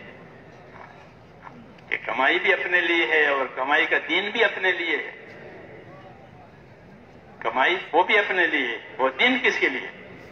کہ دین بھی اپنے لیے۔ کہ کمائی ہے تو کمائی کے دین کے ساتھ، کمائیوں کو علم پر لاؤ، کمائیوں کو ہوس اور خواہش پر نہیں کہ زیادہ آ رہا ہے نفع تو کماؤ، پھر دین رہے نہ رہے، حق رہے نہ رہے، ایسا نہیں۔ یہ باطل ہے، یہ باطل ہے کہ صرف کمانا ہے، کہ صرف کمانا، یہ باطل ہے۔ صرف کمانا کہ یہ باطل ہے۔ حق کے ساتھ کماؤ، حق کے ساتھ کماؤ۔ اللہ نے تجارت کو حلال کیا، تجارت ہمارے حلال بہترین ذریعہ ہے روزی کمانے کا۔ اللہ نے اس کی اجازت دی ہے اور اس کے احکام دیے۔ تو حضرت فرماتے تھے کہ اپنی کمائیوں کو کس پر لاؤ؟ کہ اپنی کمائیوں کو علم پر لاؤ، جہالت کے ساتھ اور کمانے کی ہوس کے ساتھ کیا کمانا نہیں، علم کے ساتھ کمانا۔ جیسے صحابہ کرام کی تجارتوں سے اللہ تعالیٰ راضی تھا، تو وہ پوچھنے آتے تھے اس کا کیا حکم ہے. تو یہ عدی ابن حاتم پوچھنے آئے تھے.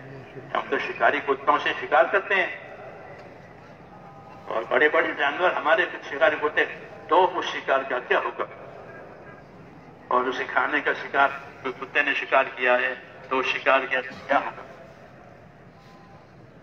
پھر ان کی رہبری کے لیے قرآن پاک کی آیتیں نازل ہوئی اور اس میں شکار کے احکام بتائے. کیوں؟ تو ان کا پوچھنا صحیح تھا. زندگی کی ضرورت ہے کہ وہ شکار کرتے ہیں ہماری زندگی کی ضرورت کے لیے. تو وہ رہبری لینے کے لیے آئے. اپنی ضرورتوں میں رہبری لینا کہ اس کا صحیح طریقہ کیا ہے تو ضرورت بھی پوری ہو جائے گی اور ضرورت کا دین بھی وہ ہے وہ بھی ادا ہو جائے گا. اس لیے پوچھتے تھے. تو ان کو ان کی رہبری کے لیے سورہ مائدہ کی آیتیں نازل ہوئی جس میں شکار کے احکام بتائے گئے. کیا کس طرح ہو تو حلال ہے، اس طرح ہو تو حلال ہے. پھر حضور نے اس کی تفصیل بتائی. یہ میں نے مثال دی کہ وہ اپنی ضرورتوں کے دین کو پوچھتے تھے کہ ہمارے علم و ذکر کا یہی مطلب ہے. ہاں، یہ علم و ذکر صرف مذاکرے کی چیز نہیں رہی بلکہ تنفیذ کی چیز ہے. کس کی چیز ہے؟ تنفیذ کی چیز ہے کہ ہماری تو ہر چیز علم کی روشنی میں ہوگی. رسول صلی اللہ علیہ وسلم سے پہلے جاہلیت تھی. کیا تھا؟ جاہلیت. علم کا نام ہی نہیں تھا. 600 برس ایسے گزر گئے تھے کہ کوئی علم دینے والا ہی نہیں تھا. عیسیٰ علیہ السلام آسمان پر اٹھا لیے گئے پھر کوئی نبی نہیں ہے، کوئی رہبر نہیں ہے. 600 سال گزرے. پکی جہالت، پکی جہالت. حضور صلی اللہ علیہ وسلم نے آ کر کے اس جہالت کا علاج کیا. آپ نے لوگوں کو اللہ کی طرف بلایا، اللہ کے انعام اکرام بتائے، اللہ کا حق بتایا کہ اللہ کا کیا حق ہے. تم کو اللہ نے پیدا کیا ہے، تم کو اللہ روزی دیتا ہے، تم کو اللہ تندرستی دیتا ہے، تو اس کا کیا حق ہے؟ کہ اس کا حق یہ ہے کہ اسی کی عبادت کی جائے گی، اس کے ساتھ کسی کو شریک نہیں کیا جائے گا. یہاں سے کام شروع ہوا، یہاں سے کام شروع ہوا. پھر جو بات آگے بڑھی، آگے رہبری آتی گئی اللہ کی طرف سے زندگی کے دوسروں شعبوں کے لیے، یہاں تک کہ 23 برس کی مدت میں دین بھی پورا ہو گیا اور دین کی محنت کی ترتیب بھی پوری ہو گئی اور لوگوں کی زندگیوں میں دین آیا اور ذمہ داری پڑی کہ اب اس طرح یہ دین تمہارے پاس آیا ہے، اس طرح اس دین کو آگے اور بڑھاؤ. تو انہوں نے دین سیکھا، دین سمجھا اور دین کو اپنے اندر نافذ کیا، اپنے اندر نافذ کیا، اپنے عمل کے ذریعے سے اپنی زندگی میں نافذ کیا اور اس کی دعوت اور تعلیم اور اس کے سیکھنے سکھانے کے ذریعے سے دوسروں میں نافذ کیا اور ان کو بتایا کہ صحیح طریقہ یہ ہے. ان کو اکرام کے ساتھ بتایا. صحابہ کرام جاتے تھے ان کی جماعتیں تو وہ خالی ان کو دعوت دے کر واپس نہیں آتے تھے بلکہ ان کو دعوت دیتے تھے. جب وہ دعوت قبول کر لیتے تھے تو وہاں ٹھہر جاتے تھے. کیوں ٹھہرتے؟ کہ ان کو دین سکھانا ہے. انہوں نے تو دین قبول تو کر لیا ہے لیکن قبول کریں گے وہ سیکھیں گے نہیں تو پھر بھول جائیں گے، جیسے تھے ویسے ہو جائیں گے. اس لیے وہاں رک جاتے تھے. بعد سفر 6 مہینے کے ہوتے تھے. ہم تو 4 مہینے کی بات کرتے ہیں نا، وہ بعد سفر 6 مہینے کے ہوتے تھے. 6 مہینے وہیں رکے ہوئے ہیں. کیوں؟ ان کو باقی چیزیں سکھائی جاتی. دین کا تعلق سیکھنے سے. پھر جب دین آئے گا کہ سارے شعبوں میں جو ہے ذمہ داری پوری ہو جائے. اس لیے میرے دوستو ہماری زندگیاں جو ہے ذمہ داریوں کی ہے. اور جو اسباب اللہ تعالیٰ نے ہم کو دیے ہیں جان مال کے، اس کے بارے میں ہم کو یہ بتایا کہ یہ جان مال جو ہے وہ اللہ کی امانت ہے. کیا ہے؟ اللہ کی امانت ہے. اور یہ امانت تمہیں حق ادا کرنے کے لیے دی گئی ہے، یہ بتایا. اس امانت کے تم مالک نہیں ہو. مالک کون ہے؟ کہ اللہ مالک. اللہ ہر چیز کا مالک ہے. اللہ ہر چیز کا وارث ہے. کیوں؟ ہر مالک مر جائے گا. زمیندار زمین کا مالک ہے ہاں مگر مر جائے گا. مالدار مال کا مالک ہے مگر مر جائے گا. ہاں تو پھر وارث کون رہے گا؟ اِنَّا نَحْنُ نَرِثُ الْأَرْضَ وَمَنْ عَلَيْهَا وَإِلَيْنَا تُرْجَعُونَ. اللہ کہتے ہیں ہم ہیں زمین کے وارث اور زمین کے ہر چیز کے ہم وارث ہیں. تم تو مر کر کے میرے پاس واپس آ جاؤ گے. اوپر تم مر کر کے میرے پاس آ جاؤ گے. اصل وارث کون ہے؟ کہ اصل وارث وہ ہے جو اصل مالک ہے. تو ہر چیز کا مالک اور وارث اللہ ہے. ہاں ہم ہیں وارث. تو میں نے کہا ہم جان مال کے امین ہیں. ہم کو جان اور مال بطور امانت کے دیے. یہ تمہارے پاس جان مال امانت. ہاں اس امانت کا مطلب یہ نہیں ہے کہ اس کو تالے میں بند کر کے رکھو بھائی کسی کی امانت ہے کوئی ہاتھ نہ لگاوے. بلکہ امانت ہونے کا مطلب یہ ہے کہ اس کا حق ادا کرو. تو امانت ہے کسی کے بند کر کے رکھو کوئی دوسرا ہاتھ نہ لگاوے. امانت ٹھیک ہے لیکن یہاں امانت کا مطلب یہ ہے کہ یہ جان مال بطور امانت کے اس لیے دی گئی ہے کہ کچھ حقوق اس سے متعلق ہے. وہ حقوق ان امانتوں کے ذریعے سے ادا کیے جائیں. جانی طاقت بھی اور مالی طاقت بھی یہ حقوق کی ادائیگی کے لیے دی ہے. اور سب سے پہلے حق اللہ کا ہے. اس لیے جان مال سے سب سے پہلے اللہ کی عبادت کی جائے گی. عبادت صرف اللہ کی ہوگی اور کسی کی نہیں ہوگی. عبادت کسی ہوگی؟ فقط اللہ کی اور کسی کی نہیں ہوگی. جان مال سے ایمان کے بعد اللہ کی عبادت کی جائے گی. پہلے ایمان آئے گا کہ نماز جانی عبادت ہے. نماز میں مال کی ضرورت نہیں ہے. جانی عبادت. نماز یہ وہ سب سے اہم عبادت ہے. سب سے اہم عبادت اسلام میں وہ 5 وقت کی نماز ہے. اس کے بارے میں 2 حکم دیے کہ نماز قائم کرو اور نمازوں کی حفاظت کرو. 2 حکم قرآن پاک. نمازیں قائم کرو جیسے عمارت قائم کرو. تو عمارت کے قائم کرنے میں جتنی چیزیں لگنی چاہیے وہ لگے گی تو عمارت قائم ہوگی. ایسا ہی ہے نا. تو نماز قائم کرنے کے لیے کہ نماز میں جتنی چیزیں ہونی چاہیے وہ نماز اس سے قائم ہو. اس لیے ابن عباس فرماتے تھے کہ نماز قائم کا مطلب یہ ہے کہ نماز کو اس کے آداب اس کی سنتوں اور اس کے اوقات ان سب کی رعایت کے ساتھ نمازوں کو ادا کرو. رسول صلی اللہ علیہ وسلم سے سکھایا اقامت صلاۃ اس طرح اس کو ادا کرو. تو نماز قائم کرنے کے لیے نماز کا علم ضروری ہے. نماز قائم کرنے کے لیے نماز کا علم 2 طرح کا علم. ایک نماز کی فضیلت کا علم ایک نماز کے طریقے کا علم. ایک نماز کی فضیلت کا علم. نماز کی فضیلت کا علم بھی دیا ہے اور نماز کے طریقے کا علم بھی دیا ہے رسول صلی اللہ علیہ وسلم. یعنی ہم نماز پڑھیں گے تو ہم کو کیا ملے گا؟ دنیا میں کیا ملے گا؟ آخرت میں کیا ملے گا؟ جی ہاں کیونکہ اللہ تعالیٰ تو ہم سے کام کراتے ہیں دینے کے لیے. اللہ کو کچھ لینا ہے ہم سے. اللہ ہم سے کیا لیں گے؟ ہم تو فقیر ہیں. تو پھر ہم سے کیوں کام کراتے ہیں؟ کہ دینے کے لیے. اپنے گھر میں بلاتے ہیں اس مسجد میں بلاتے ہیں دینے کے لیے. جیسے فقیر کو بلاتے ہیں دروازے پر کچھ دینے کے لیے. کیا دیں گے اللہ تعالیٰ؟ کیا دیں گے؟ وہ فضیلت کہلاتی ہے. اس لیے فضیلت جاننے کی وجہ سے اپنے عمل میں یقین پیدا ہوگا. یہ پیدا ہوگا کہ اس عمل پر اللہ یہ کرنے والے ہیں, اس عمل پر اللہ یہ دینے والے ہیں. اب وہ عمل یقین کے ساتھ ہوگا کہ نماز کا یہ اثر ہے, نماز پڑھنے سے یہ ہوگا, نماز پڑھنے سے یہ ہوگا. تو وہ نماز یقین کے ساتھ پڑھی جائے گی, شوق سے پڑھی جائے گی, امید کے ساتھ پڑھی جائے گی.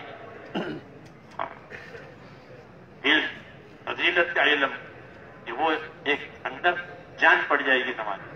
پھر نماز نہیں چھوڑے گا، چھوٹ جائے گی تو اس کو اس کا قلق ہوگا، اتنی بڑی عبادت، اس کا اتنا بڑا انعام، آج مجھ سے وہ چھوٹ گئی۔ عبداللہ بن عمر کی نماز چھوٹ گئی عشاء کی تو وہ ساری رات عبادت کرتے کہ آج میری عشاء کی نماز نکل گئی، نماز نکل گئی تو وہ ساری رات عبادت کرتے۔ کیوں؟ کہ وہ نماز کی فضیلت کو جانتے تھے کہ بھئی عشاء کی نماز جماعت سے پڑھے اور فجر کی نماز جماعت سے پڑھے، اس کو کیا ملے گا؟ اس کو کیا ملے گا؟ کہ جو عشاء کی نماز جماعت سے پڑھے، فجر کی نماز جماعت سے پڑھے تو ایسا ہے جیسا پوری رات عبادت میں کھڑا رہا۔ تو پوری رات عبادت میں کھڑا رہنا کوئی آسان کام ہے، اور وہ بھی روز روز، یہ آسان نہیں ہے۔ اللہ نے اس کو یوں آسان کر دیا، فضیلت بتا کر، عشاء جماعت سے پڑھ لو پھر سو جاؤ اور فجر کی نماز جماعت سے پڑھو، ایسا ہوگا جیسا کہ پوری رات عبادت میں گزاری۔ اس لیے عشاء کی نماز نکل گئی تو پوری رات نماز میں گزارتے تھے، کیا پوری رات کا ثواب نہیں ملے گا؟ عشاء نکل گئی، ہاں کیوں؟ کہ ان کو اس کی فضیلت کی خبر تھی کہ اتنا نقصان ہوا ہے، کہ فضیلت کی یقین کی وجہ سے آدمی عمل کے نقصان کو برداشت نہیں کرے گا، اور جب اس کو فضیلت کا علم نہیں ہوگا تو وہ اپنے عمل کے نقصان کو برداشت کر لے گا کہ کوئی بات نہیں، چلو جماعت چھوٹ گئی تو اکیلے پڑھ لیں گے، گھر میں پڑھ لیں گے، دکان میں پڑھ لیں گے۔ یہ تو عبادت نہیں ہوئی، آزادی ہوئی، غفلت ہوئی۔ یہ عبادت تو طریقوں سے ہوتی ہے، عبادت دو طریقوں سے ہوتی ہے، اسی کا نام عبادت ہے، ورنہ رسم ہے۔ نماز کے طریقے دیے، ہر عمل کے طریقے دیے، اس کی فضیلتیں دی، تاکہ فضیلت کے شوق میں اور طریقوں کی تابعداری میں وہ عبادت کی جائے تو وہ عبادت صحیح ہو، جانی عبادت، مالی عبادت۔ اس لیے اس کا علم ہونا ضروری ہے میرے دوستوں۔ ہماری دعوت صرف نکل جانے کی نہیں ہے کہ نکلو، بلکہ نکلنا اسی لیے ہے کہ نکلنے میں محنت بھی کرنے گے، کہ دعوت کی بھی محنت، عبادت کی بھی محنت، سیکھنے سکھانے کی بھی محنت، اخلاق کی بھی محنت، دعاؤں کی ہر چیز کی تو محنت، کہ ان تمام چیزوں کے ساتھ محنت لگی ہوئی ہے۔ سیکھنے کی بھی محنت، سیکھیں گے۔ دعوت ایسا کام ہے کہ اس میں اپنی بہت چیزیں سیکھ سکتے ہیں، دین کی بھی، اپنی ضرورت کی بھی، ایسے ایک سادہ محنت دی ہے کہ نکلنے کی وجہ سے بہت چیزیں سیکھنے کے موقع آ جاتے ہیں۔ اس میں طریقے سیکھے جائیں گے، جو جاننے والے ہیں وہ اپنے ساتھیوں کو طریقے سکھاویں، اس کے طریقے بتاویں، اس کی فضیلتیں بتاویں، تاکہ وہ عمل صحیح ہو جائے۔ علم و ذکر کے ساتھ دعوت ہے، علم و ذکر کے ساتھ خروج ہے۔ علم و ذکر دعوت کے دو پہیے ہیں، جیسے گاڑی کے دو پہیے ہوتے ہیں، گاڑی تو کم سے کم دو پہیے ہوتے ہیں، دو پہیے سے گاڑی چلتی ہے۔ ضرور فرماتے تھے کہ علم و ذکر یہ دعوت اور تبلیغ کے گاڑی کے دو پہیے ہیں، اگر علم و ذکر نہیں ہے تو اس کے پہیے نہیں، وہ کیسے چلے گی؟ تو دعوت علم و ذکر کے ساتھ، دعوت عبادت کے ساتھ، دعوت یقین کے ساتھ، دعوت حسن معاشرت کے ساتھ۔ یہ ہم دعوت کے ذریعے سے حسن معاشرت، ایک دوسرے کے ساتھ انصاف، ایک دوسرے کے ساتھ احسان، ایک دوسرے کے ساتھ اچھا سلوک، اس کی بھی دعوت، اس کو اپنی زندگی میں بھی اتاریں گے، دوسروں کی زندگی میں لانے کی محنت بھی کریں گے۔ کیسے کیا ہوگا؟ کیسے معاشرت، آپس کا رہن سہن صحیح ہو جائے گا۔ دنیا میں دو چیزیں ہیں، رہن سہن، لین دین، رہن سہن اور لین دین، کہ گھروں میں رہن سہن ہے، آپس میں رہن، اور بازاروں میں لین دین ہے۔ اپنے رہن سہن کو بھی دین پر لانا ہے اور اپنے لین دین کو بھی دین پر لانا ہے۔ علم و ذکر کا یہ تقاضا ہے، علم و ذکر کا یہ تقاضا ہے کہ تم کو فضیلت ہر چیز کی بجائے، تجارت کی فضیلت ہے۔ تجارت خالی دنیا داری نہیں ہے، کہ تجارت تو بہت اچھا عمل ہے، اس کی حدیثوں میں فضیلت ہے۔ تاجر کی تجارت کی فضیلت ہے، زمیندار کی زمینداری کی فضیلت ہے، مزدور کی مزدوری کی فضیلت ہے، جیسا ذکر کرنے کی فضیلت، قرآن پاک پڑھنے کی فضیلت، نماز پڑھنے کی فضیلت، اس کا ثواب۔ ان شعبوں کے بھی فضائل ہیں کہ ان شعبوں میں دین کے ساتھ رہو، تو ان شعبوں کی فضیلتیں دیں. تو علم ذکر کا مطلب ہے کہ ہر شعبے کے فضائل، ہر شعبے کے مسائل، بھئی اس کی یہ فضیلت ہے اور اسے کرنے کا یہ طریقہ ہے. اگر وہ معلوم ہے تو دوسروں کو سکھاؤ، نہیں معلوم ہے تو جاننے والوں سے سیکھو، کہ تاکہ اس کا حق ادا ہو جائے. سمجھ میں آئی بات؟ ہاں. صحابہ پوچھتے رہتے تھے اور عمل بھی کرتے رہتے. پوچھنا علم ہے، پھر عمل کرنا ہے. پوچھا ہی نہیں ہے تو عمل میں کیسے آئے گا؟ پوچھا ہے، طریقہ بتایا تو اب عمل میں آئے گا. جیسے عدی بن حاتم نے شکار کے بارے میں پوچھا، اب شکار کا ان کو طریقہ بتایا، اس طریقے سے شکاری کتے شکار کریں تو وہ حلال ہے، تو ان کو راستہ مل گیا. اس لیے میرے دوستوں، دعوت علم و ذکر کے ساتھ، یہ پوچھنے کی چیز پوچھنا، سیکھنے کی چیز سیکھنا، تاکہ اطاعت میں جو کسر ہے وہ دور ہو جائے. اطاعت علم کے ساتھ ہوگی. اطاعت کا علم نہیں ہے تو اطاعت کیسے کرے گا؟ تابعداری کیسے کرے گا؟ تو یہ زندگی کی ذمہ داری ہے میرے دوستوں. اسے زندگی کے سارے کام جہالت میں سے نکل کر علم پر اور دین پر آ جائیں گے. حضور صلی اللہ علیہ وسلم یہی کام کیا کہ جو کام جہالت کے ساتھ ہوتے تھے اس کو بند کیا. جہالت سے نہیں، علم سے. لوگ خانہ کعبہ کا طواف کرتے تھے جاہلیت کے زمانے میں، ننگا طواف کرتے تھے. مرد دن میں ننگا طواف کرتے تھے، عورتیں رات میں ننگا طواف کرتے تھے. اور ان کو فریب یہ دکھایا گیا تھا کہ تمہارے کپڑے میں تم لوگوں نے گناہ کیا ہے تو گناہ والے کپڑوں سے اللہ کے گھر کے درمیان آ کے پھرو گے، کپڑے اتارو. یہ شیطان. تو ظاہر بات ہے کہ جب مرد عورت ننگے ہوں گے تو کیا ہوگا؟ وہ بن گیا کہ آئندہ کوئی ننگا طواف نہیں کرے گا. جاہلیت کی بات یہ مثال ہے کہ جو چیزیں جاہلیت کی تھی بغیر علم کی وہ بند ہو گئی. آپ صلی اللہ علیہ وسلم کی دعوت دینے سے، آپ کی تعلیم سے، آپ کی محنت سے وہ یہی مثال ہے کہ زندگی جس شعبے میں جہالت ہے وہ ختم. اب ہمارا شعبہ علم کے ساتھ چلے گا. پوچھ کر کچھ صحیح کریں گے. یہ دعوت ہے. الحمدللہ اس دعوت کی برکت سے ان شعبوں میں بہت زیادہ اصلاح ہوئی. تاجروں نے اپنی تجارت میں اصلاح دی ہے، اس طرح دوسرے لوگوں نے اپنی اپنی زندگی کے کاموں میں اس کام کی برکت سے اصلاح دی ہے. وہ جو غلط چیز تھی اس کو چھوڑی. خیر آ رہی ہے کیونکہ محنت ہو رہی ہے. اگر یہ محنت اور آگے بڑھے گی تو پھر ہر طرح کی خیر جو حضور صلی اللہ علیہ وسلم دنیا میں لے کر آئے ہیں وہ ملے گی. آپ صلی اللہ علیہ وسلم فرماتے تھے کہ میں تمہارے پاس دنیا اور آخرت کی خیر لے کر آیا ہوں، میری بات مان لو سلامت رہو گے. یہ عام دعوت. اس لیے اس محنت اور دعوت کا یہ مقصد ہے کہ ہماری زندگی کا ہر گوشہ وہ دین والا بنے. اور دین والا بننے کے لیے سب سے پہلے دین کی طلب پیدا کرنی پڑے گی. طلب نہیں ہے، بے طلب کو کوئی چیز دو تو وہ قدر نہیں کرے گا.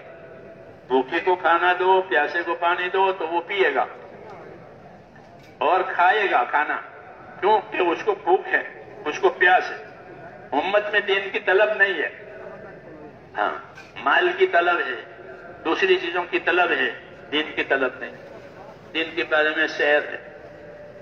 مولانا جیسا یہ کہتے تھے کہ امت میں سے دین کی طلب نکل گئی ہے، تو بے طلبوں کو کیسے دیں گے؟ اور وہ لیں گے تو کیا کریں گے؟ ان کو طلب تو ہے نہیں. کہتے ہیں طلب پیدا کراؤ. دعوت کی اس محنت کے ذریعے سے امت کو سب سے بڑا فائدہ یہ ہوا ہے اور ہو رہا ہے کہ امت میں دین کی طلب آ رہی ہے، دین کی اہمیت اور فکر آ رہی ہے. اب وہ جتنی طلب بڑھے گی اتنے وہ دین کے دوسرے شعبوں میں دین جائے گا. تاجروں میں دین کی طلب آ جائے گی تو اپنی تجارت میں دین کی فکر کرے گا. اس لیے ہم تاجروں کو دعوت دیتے ہیں، زمینداروں کو دعوت دیتے ہیں کہ تاکہ ان میں دین کی طلب آئے تو اپنے شعبے میں اس میں دین کو قائم کریں. غریبوں میں غریبیوں کا دین، مالداروں میں مالداری کا دین. ہاں، غریبی خدا کی طرف سے ہے، مالداری خدا کی طرف سے، بیماری خدا کی طرف سے، تندرستی خدا کی طرف سے. لیکن ان حالتوں کا بھی دین ہے. بیماری میں بیماری کا دین ہے، مسافر کے لیے سفر کا دین ہے. یہ دعوت ہے میرے دوستوں. یہ دعوت اسی وجہ سے ہے کہ دعوت جب چلے گی تو ہر شعبے والا، ہر حالت والا اس میں دین کی طلب آئے گی اور وہ اپنی طلب کے بقدر اپنے اس حالت کے لیے دین حاصل کرے گا. فرماتے تھے امت میں دین کی طلب نہیں ہے، یہ محنت چلی تو اللہ تعالیٰ امت میں دین کی طلب لائے گا، کیونکہ اس میں فضائل بھی ہیں، اس میں فضائل سنائے جاتے ہیں، ذمہ داری بتائی جاتی ہے، اہمیت بتائی جاتی ہے، ثواب عذاب کی بات ہوتی ہے، اس لیے یہ اندر اثر کرتی ہے، یہ اندر اثر کرتی ہے، اور پھر اخلاق کے ساتھ اخلاص کے ساتھ کام کرنے کی ہدایت ہوتی ہے کہ اخلاق کے ساتھ کام کرو، اخلاص کے ساتھ کام کرو۔ کوئی غرض نہیں ہے لوگوں سے، نہ ہم لوگوں سے مال مانگتے ہیں، نہ ہم لوگوں سے مرتبہ مانگتے ہیں، نہ اپنی عزت مانگتے ہیں، کچھ نہیں، ہم تو یہ کام اللہ کے لیے کرتے ہیں، اپنے آخرت کے لیے کرتے ہیں۔ یہ مخلص کہلاتے ہیں کہ اپنی جان مال لگاتے ہیں، کسی سے کچھ نہیں مانتے۔ یہاں جو مخلص ہوں گے وہی ہدایت کا ذریعہ بنیں گے۔ المخلصون ہم مصابیح الہدیٰ، کہ جو مخلصین ہیں وہ ہدایت کے سراغ ہیں، کہ ان کے ذریعے اللہ صحیح راستہ کھولے گا۔ اللہ کا شکر ہے کہ اللہ کے بندوں نے اس ذمہ داری کو اڑنا شروع کیا ہے، اپنی جان مال کے ساتھ اس خدمت میں لگے ہوئے ہیں، اور اس کام میں اللہ نے ان کو لگایا ہے۔ اب ان کو آگے ترقی کرنی ہے کہ اپنی محنت کو اس طرح سے کریں کہ ہر شعبے والے کو اس کا شوق پیدا ہو جائے کہ ہمارے اندر ہمارے شعبے میں دین آوے، ہماری تجارت میں، ہماری سب چیزوں میں دین آوے، کہ ہر شعبے والے کو دین دو، اس کا نفع نقصان سمجھاؤ اور اخلاق کے ساتھ اس کو دعوت دو، اور پھر رات کی تنہائیوں میں ہدایت کے لیے دعا بھی مانگو کہ اللہ ہم نے محنت تو کی ہے لیکن محنت تو سبب ہے، اصل فیصلہ تو آپ کی طرف سے ہوتا ہے۔ اس لیے کہتے ہیں دعوت والے بھی بنو، دعا والے بھی بنو، دعوت والے بھی بنو، دعا والے بھی بنو، کہ دعا مومن کا ہتھیار ہے۔ دعاؤں سے بڑے بڑے کام ہوئے ہیں، دعا سے بڑے بڑے کام ہوئے ہیں۔ اس محنت کی وجہ سے دعاؤں میں قبولیت آتی ہے۔ جب مسلمان اپنی جان مال اللہ کے لیے لگاتا ہے تو اس کی دعا میں قبولیت آتی ہے، پھر جو دعا مانگیں گے اللہ تعالیٰ اس میں قبولیت آ جائے گی۔ تو یہ ہمارا ایک کام ہے زندگی کی ذمہ داری کا، یہ زندگی پوری ذمہ داری کا نام ہے۔ کیوں؟ اس کی دلیل کہ آخرت میں اس کا حساب ہے کہ اپنی زندگی کس چیز میں گزاری، جوانی کام گزاری، مال کا مال۔ تو یہ دلیل ہے اس بات کی کہ زندگی برائے زندگی نہیں ہے، بلکہ زندگی ایک ذمہ داری کی چیز ہے۔ اس ذمہ داری کو پورا سمجھانے کے لیے حضور صلی اللہ علیہ وسلم کو بھیجا، اور آپ نے وہ زندگی کی ذمہ داریاں سمجھائی اور کرائی، پھر صحابہ کرام نے کری، اور اس کے نتائج آئے کہ ہدایت آئی، دشمن دوست ہو گئے، دشمن دوست ہو گئے۔ اتنا بڑا اس کے اندر اثر ہے۔ ویسے نبی کسی کو اپنا دشمن نہیں سمجھتے، نبی خیرخواہ ہوتا ہے، ماں باپ کی طرح سے بھلائی چاہنے والا، لیکن لوگ اس کے ساتھ دشمنی کرتے ہیں، جنات بھی دشمنی کرتے ہیں، لیکن نبی دشمنی نہیں کرتا۔ یہ دشمنی کرے گا تو کیسے دعوت پہنچے گی؟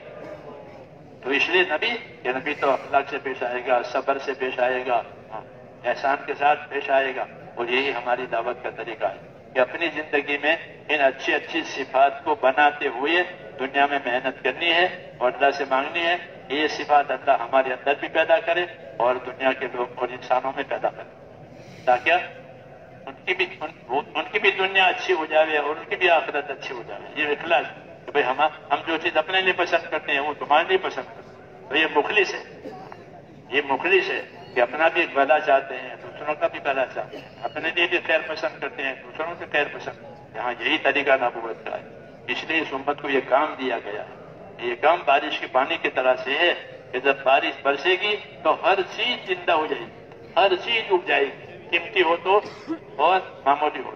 اس طرح جب یہ محنت پھیلے گی اللہ ہر خیر کو زندہ کرے گا، ہر خیر کو اللہ زندہ کریں گے۔ کیوں؟ یہ پانی کی طرح سے آپ نے فرمایا میری بعثت بارش کے پانی کی طرح سے۔ جب حضور کی بعثت اور نبوت کا کام ہوگا تو بارش برس گئی، جتنا سوکھا مانگتا وہ بھی آباد ہو جائے گا۔ اس لیے کہا کہ محنت کے ذریعے سے دلوں کو ہدایت ملتی ہے، اور یہی زندگی کا اصل مقصد ہے کہ زندگی ہدایت پر آوے اور آخرت کامیاب بنے۔ اس کے لیے میرے دوستو اللہ نے یہ کام دیا ہے، اور کرنے کے لیے ہم کو اسباب دیے ہیں، جانی مالی طاقت، یہ بطور امانت کے لیے ہے کہ اپنی جانی مالی طاقت سے اس کام کو کرنا بھی ہے، اور دوسروں کو دعوت کے ذریعے سے، اخلاق احسان کے ذریعے سے سمجھا کر کے ان سے بھی کرانا ہے، کیونکہ ہر ایک کے پاس اس کی جان مال امانت ہے، وہ اس امانت سے حق ادا کرے۔ اس لیے یہ امت بہترین امت ہے، اس کا کام بہترین ہے، اپنا بھی بھلا دوسروں کا بھی بھلا۔ جی ہاں، بہترین امت ہے، ان کی بہتری اسی میں ہے۔ اس لیے اس کام کو بے سو اچھی طرح سمجھنا ہے، پہلی بات تو یہ ہے اس کام کو اچھی طرح سمجھیں، کیونکہ بے سمجھے کوئی کرے گا تو بے سمجھے چھوڑ بھی دے گا. ہاں، اس کو اچھی طرح سمجھنا ہے، سمجھنے والوں سے سمجھ کر کے پوچھ کر کے، جب سمجھے گا تو نہیں چھوڑے گا. تھوڑا سمجھے گا تھوڑا کرے گا، صحیح سمجھے گا صحیح کرے گا. اس لیے اس کو صحیح سمجھنا، ہاں، اس کے دائیں بائیں جو چیز نقصان دینے والی ہیں اس سے آگاہ رہنا، ہاں، تاکہ یہ کام بگڑے. اس کام کی حفاظت بھی ہمارے ذمہ ہے، اس کام کی نصرت بھی ہمارے ذمہ ہے. اس لیے کرتے رہیں گے میرے دوستوں، وہ تدبیر کرتے رہیں گے، اللہ تعالیٰ نتیجہ لائیں. اللہ کسی کی محنت کو برباد نہیں کرتا. انا لا نضيع اجر من احسن عملا، ہم کسی اچھے کرنے والے کی محنت کو برباد نہیں کرتے، بلکہ اس کو نتیجے پہ لے جائیں. تو اللہ نتیجے پہ لے جائے گا انشاءاللہ. اس امید پر کام کرنا ہے. اور حق تو دھیرے دھیرے پھیلتا ہے، دھیرے دھیرے پھیلتا ہے. اس طرح درد دھیرے دھیرے اگتا ہے، ایسا حق دھیرے دھیرے پھیلے گا، اور جب اگے گا تو اپنی جڑوں پر اگ جائے گا، پھر اس کو کسی کی ضرورت نہیں. اس طرح دین اس دنیا میں قائم ہو جائے گا، دلوں میں قائم ہو جائے گا اللہ کی قدرت سے. اس لیے پھر وہ نکلے گا نہیں. ہاں، اس کی تاثیر ہے، لیکن کہ صحیح کام ہو. تو اللہ سے میرے سو صحیح نیت کے ساتھ صحیح کام کرنا ہے، کرتے رہنا ہے، اور دوسروں کو اس کے لیے آمادہ کرنا ہے، تاکہ امت کی صلاحیتیں حق پر لگے. یہ سب سے بڑی ذمہ داری کہ امت کی صلاحیتیں حق پر لگ جائیں، امت کی صلاحیتیں باطل پر نہ لگیں. صلاحیتیں امانت ہے. اس امت میں بہت صلاحیت ہے. اللہ نے اس امت کو بڑی صلاحیت، ایک ایک فرد میں بڑی صلاحیت ہے. حدیثوں میں وہ صلاحیتیں حق پر لگانی ہے. جب اس کام کو کریں گے تو صلاحیتیں حق پر لگیں. اس لیے میرے بھائیوں، ہم اس کے لیے ارادہ کریں، انشاءاللہ کریں گے، انشاءاللہ، اور کرتے رہیں گے، انشاءاللہ دوسروں سے بھی کرائیں گے، ہاں، اور اس کی محنت کو کرتے رہیں گے. ہاں، تو اس کے لیے تیار ہیں آپ حضرات؟ اللہ تعالیٰ آپ حضرات کی تیاریوں کو قبول فرمائے. اب جو تقاضے آپ کو دیے جائیں گے یہاں سے، آپ حضرات اس کو پورا کریں گے. اس کے لیے تیار ہیں؟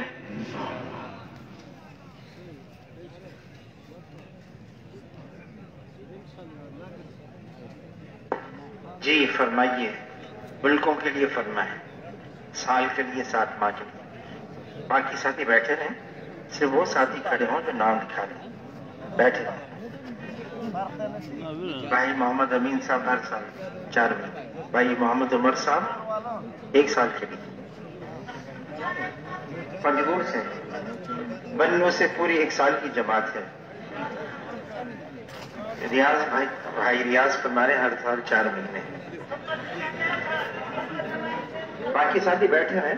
گزارش یہ ہے کہ سب ساتھی نہ جائیں، صرف وہی اٹھیں گے جو نام لکھا رہے ہیں. ابھی تشکیل کا عمل باقی ہے.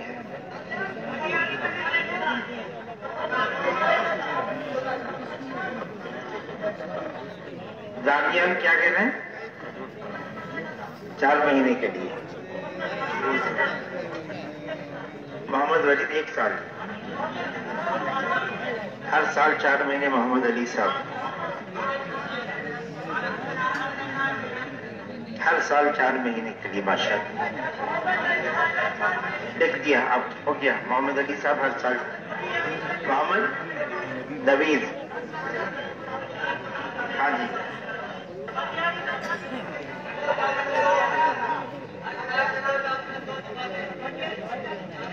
مٹیاری سے 40 دن کی پوری جماعت آئی ہوئی. کہاں سے؟ ہاں، جیرک سے 2 جماعتیں لڑک آئی ہوئی. ہر ضلع ہر سال 4 مہینے کے لیے.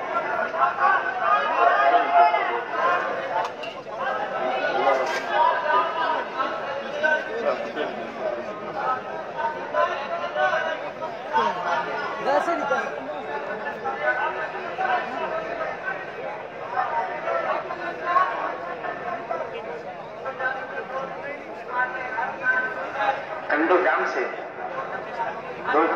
2 جماعتیں نقد. ٹھیک ہے. ہاں جی. نوشیر و فیروز مدینہ مسجد سے چلے کی پوری جماعت ہے.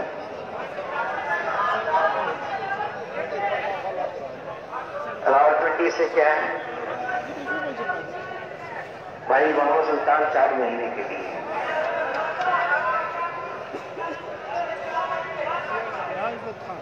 حج سے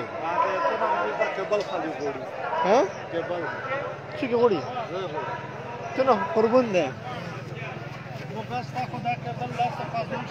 ایسی ترتیب ہو جائے کہ ایک وقت میں ایک ساتھ بولے گا تو گاڑی تک اگر سب ایک وقت بولیں گے تو مشکل ہو جائے گی بات جوڑ سے 4:30 ملے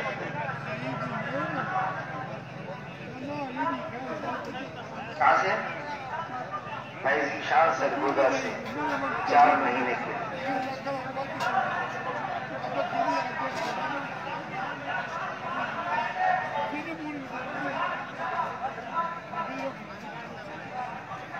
ہاں بلال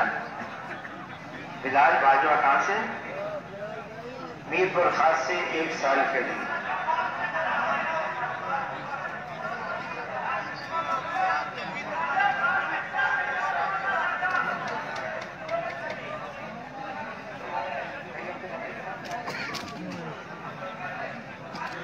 اللہ تعالیٰ آپ سب حضرات کے ارادوں کو عزمتوں کو قبول فرمائے یہاں لکھ سکے بہت ساروں کے نام نہیں لکھ سکے اللہ ان کو بھی قبول فرمائے اب گزارش یہ ہے اب گزارش سے سننے